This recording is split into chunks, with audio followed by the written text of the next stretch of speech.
forbid you are sitting in this place saying, I don't care about legacy. You need to care about it because somebody's got to live in the life you have. You are passing something down whether you want to or not.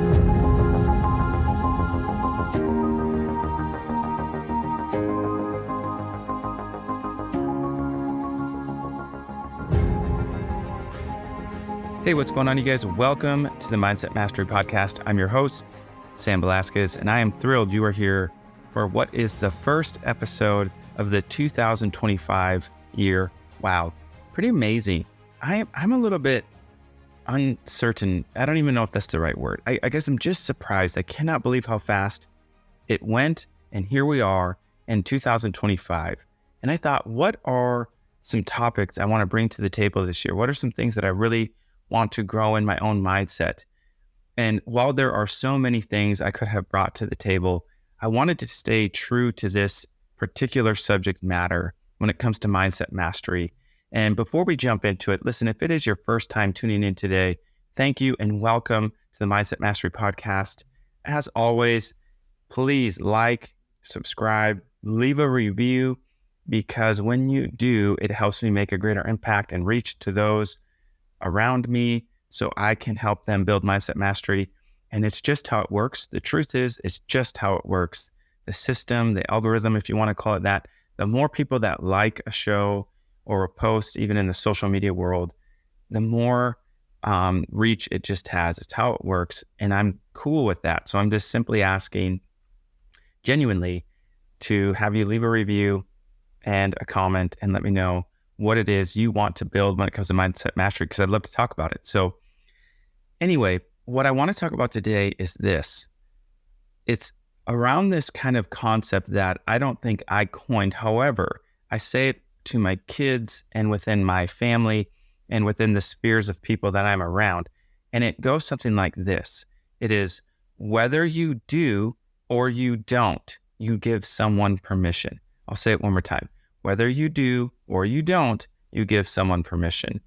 I'm going to break it down a little bit more, but just to kind of give you a simple concept of what that means, right? For an example, if you've ever been somewhere in public walking and you see a piece of trash on the ground, you either pick it up or you don't. And I'm not going to judge you for picking it up or not picking it up. However, I want us to be aware, especially when we're talking about mindset mastery. If I don't pick it up, it's more about who's watching me not pick it up. Because when I don't pick it up, it's like a ripple effect. It then gives someone else permission to not pick it up, right? And if I do pick it up, it then gives someone else permission to pick up the same or the next piece of trash when they see it. And it's basically just almost quiet or silent leadership per se. And so that's why the concept of whether you do or you don't, you give someone permission is so critical when it comes to mindset mastery, when it comes to leadership and so many different aspects of our lives, right? The idea is it's rooted in an action or an inaction. And it basically becomes social proof, right? When I'm doing something over and over and over, or I'm not doing something, right? The lack of doing, there's a subtle signal to others as to say what is or what isn't acceptable. And it's crucial when it comes to mindset and personal development. It's also rooted kind of in the idea that, excuse me, it's the little things, right, that can have a big influence on the attitudes and actions of the people around us. Especially as a father, right? I have 4 kids. I am probably more than I'd like to admit, continuously reminding them of this principle, this concept, because especially like my oldest is 15, and I'll always say, listen, it's not what you're doing that's necessarily right or wrong. It's that you have a 7-year-old brother who's constantly watching you. And whatever it is you do, if he's looking for a reason to also do it, when you do it, you give him permission. Or when you don't do it and he also doesn't want to do it and you choose not to do it, for instance, take out the trash, pick up the blankets and pillows off the floor, some of the more minuscule type things when it comes to the 4 walls of our homes, it gives the 7-year-old permission to also not have to pick it up. And so it seems very simple. And the truth is, it is. However, what we tend to lack or miss maybe when it comes to mindset mastery is the ramifications or the implications that it has on our regular day-to-day lives, right? The core principle is that it is a social permission, right? The social proof in action. We, every day when we do something, right, or our behavior, we give others permission, right? It can be positive or negative, right? When I do the right thing, I'm giving others the green light to do it also. But when I'm doing something that's maybe negative, right? When I ignore something like the trash example, I'm also giving others permission to ignore it. And that is not the culture or environment that I want to be responsible for creating or giving permission to, especially when it comes to my mindset. And my mindset wants to capture the idea that it is so important to understand how our behaviors have a huge impact, again, on the people around us. It's kind of like the broken window theory. For example, we have a crack in our window and it's a small sign, right? It's little.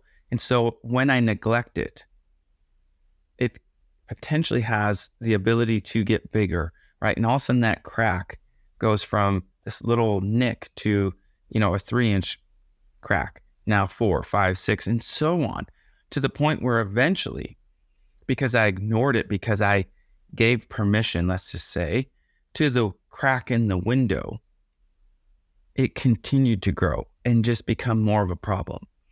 And it's rooted in this idea of our micro behaviors, right? They create ripple effects in our personal lives, in our families, our homes, in our communities. And it's the subtle power that we have that we don't realize sometimes in shaping what should be normal for groups or communities, our work environments, or the four walls of our homes. And so especially if I truly want to build this idea of mindset mastery, I have to recognize that whether I do or whether I don't, I'm giving someone permission. Here's maybe another reframing of how we could look at this.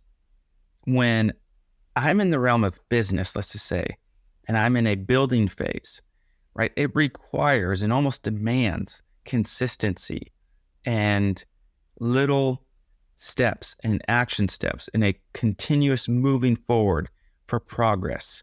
However, when I don't continually do so, when I break the mold, let's just say, and I stop doing and I don't give myself permission to do the daily consistent things and build the habit of discipline, by the time I get to the point where I'm trying to help someone else, I'm going to give them permission to not also build those habits and those disciplines and have consistency in their business because I didn't do them myself. And so not all the time does this concept only relate to an observation, right? It's not just when someone's watching. It's when no one's watching, right? That would be the core of mindset mastery. It's doing things and wanting to do the right thing, whether someone's watching or not, because even then it still has ramifications. And I don't want to be so passive or, lacking in my understanding that all of our behavior is so critical to the things we give permission to, whether it's ourselves or those observing us, whether it's our spouses, our kids, our coworkers, random, just strangers out in the real world, wherever it is you're at. People are constantly observing. And, especially when it comes to workplace culture, right? How leaders consistently show up matters because people are watching them. Whoever's at the helm per se, more eyes are on them. So if they're showing up on time, others then are being given permission to show up time. If they respect deadlines, others respect deadlines. If, they're acknowledging effort, and create a positive ripple effect, so goes everyone else. It's like a domino, right? If a leader is perpetually late, however, it does the same thing. It's just a negative outcome maybe, or one that we don't want because it gives permission for kind of a lax or toxic culture maybe.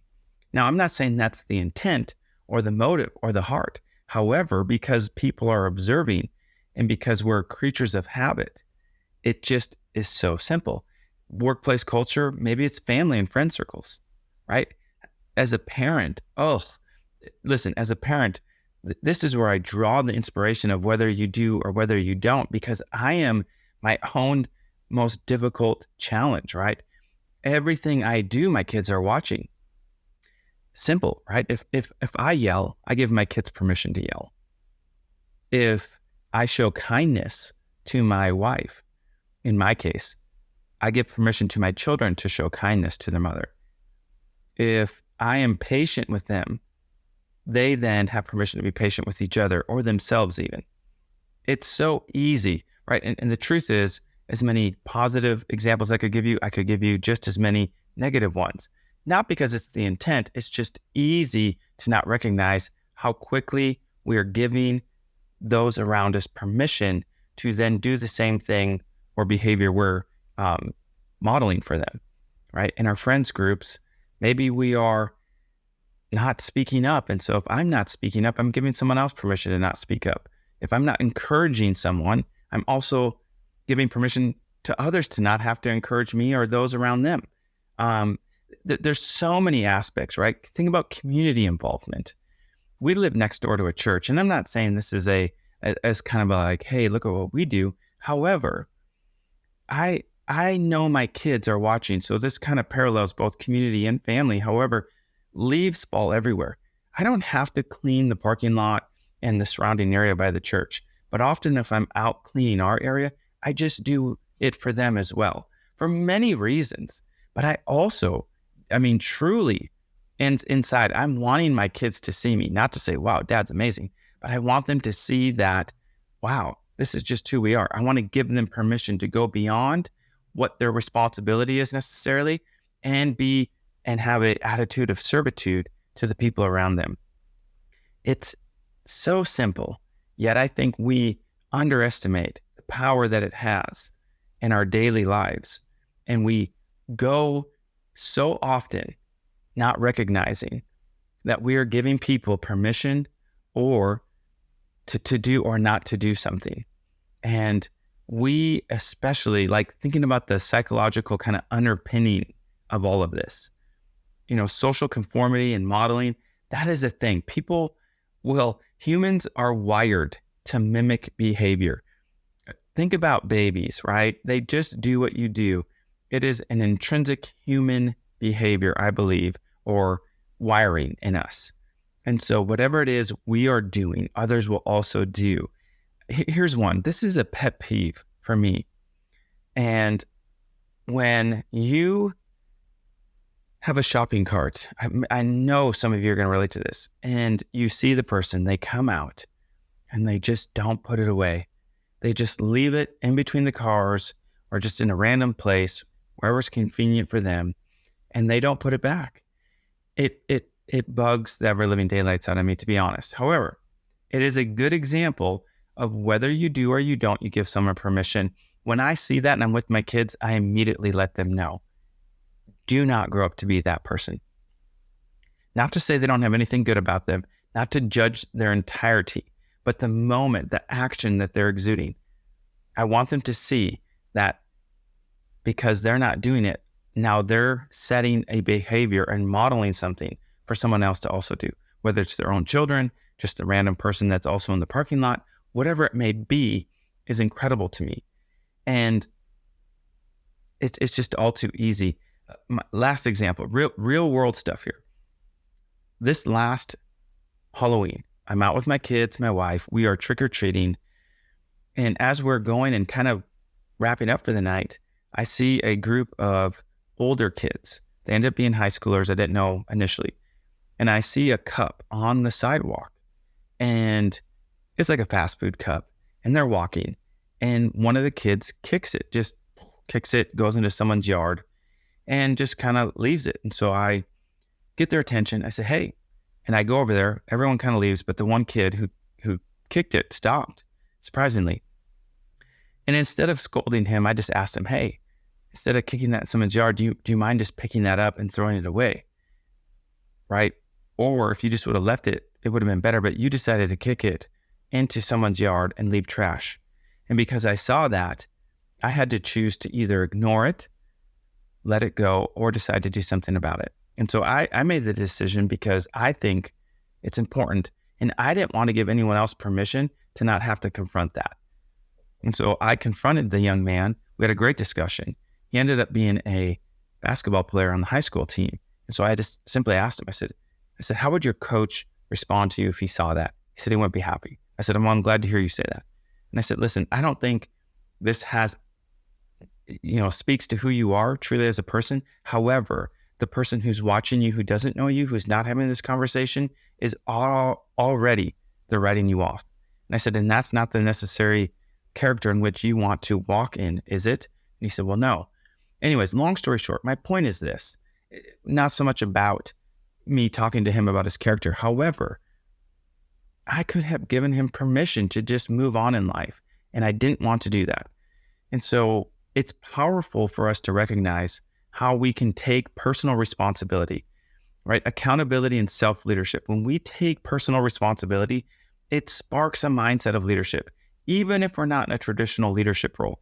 And I think that's so important because often we can get caught up in this mentality or mindset that because we're not in a traditional maybe leadership role, we don't have to be as concerned about the idea of whether we are or aren't giving people permission to do or not do something. I would say no. If anything, all the more we need to be that much more aware because we're not in a traditional role.